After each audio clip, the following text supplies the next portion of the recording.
Қайырлы күн балалар, бүгін біз 8-ші сыныптың 7-ші бөліміндегі 1-2 сабақтарды орындаймыз тапсырмаларын. 4-ші тапсырмамен бастасақ, жасөспірім ол кім тақырыбына диалог құрыңдар дейді. Диалогте жай сөйлем түрлерін пайдаланыңдар.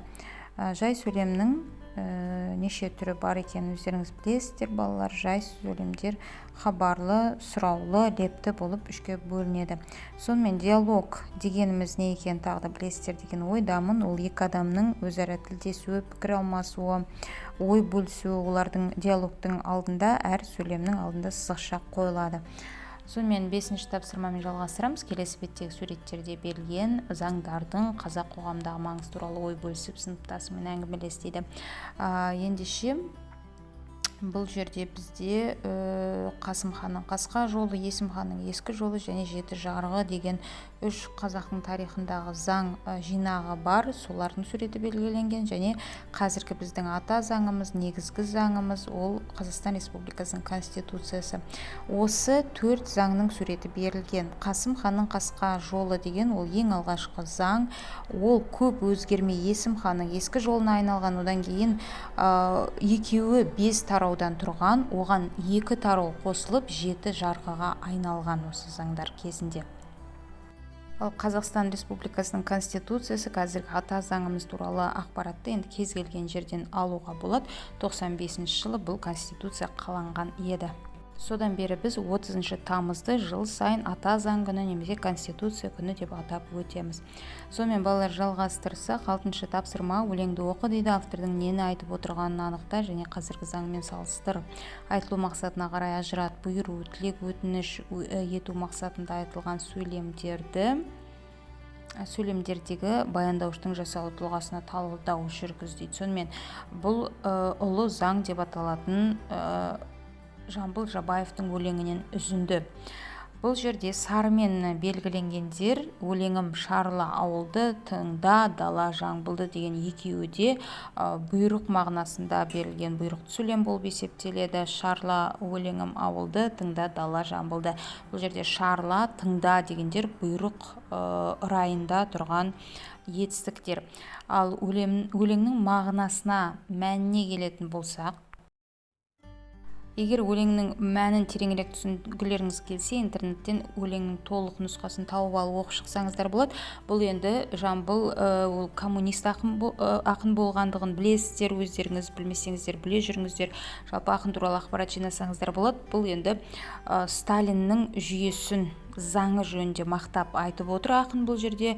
Сондықтан мынау өлеңде көбіне бұрынғы ескілікке, біздің қазақ қоғамдағы өзге заңдарға қатысты көңіл толмау сынды көзқарастар бар және сталиндік заманды мақтау жаңағы осындай мағынада жазылған бұл өлең.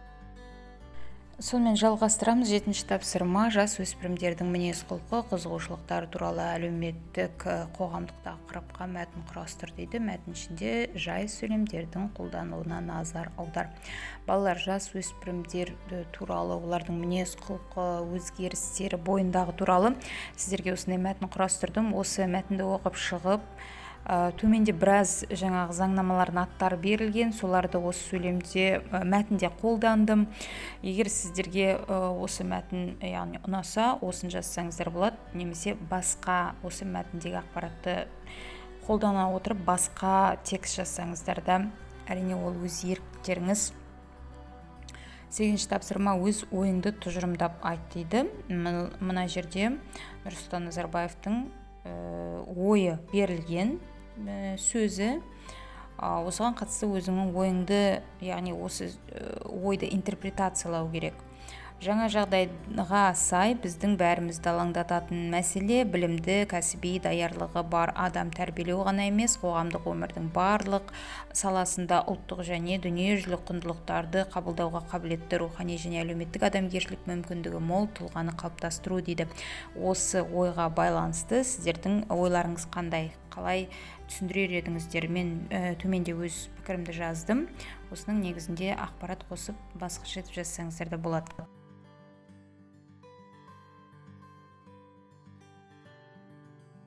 Жалғастырамыз. 9-шы тапсырма бала құқықтары тақырыбында өз ережеңді ұсын.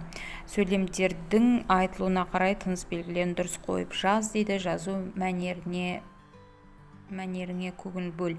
Сонымен балалар, бала құқықтары дегенді қалай түсінесіз? Сіз қандай ережелерді ұсынар едіңіз, осыған қатысты қандай шарттар болуы керек? Осыны өздеріңіз ойланып, мына менің ұсынған дүниелерімді қосып жазсаңыздар да болады, немесе өз ойларыңызды жазсаңыздар да болады.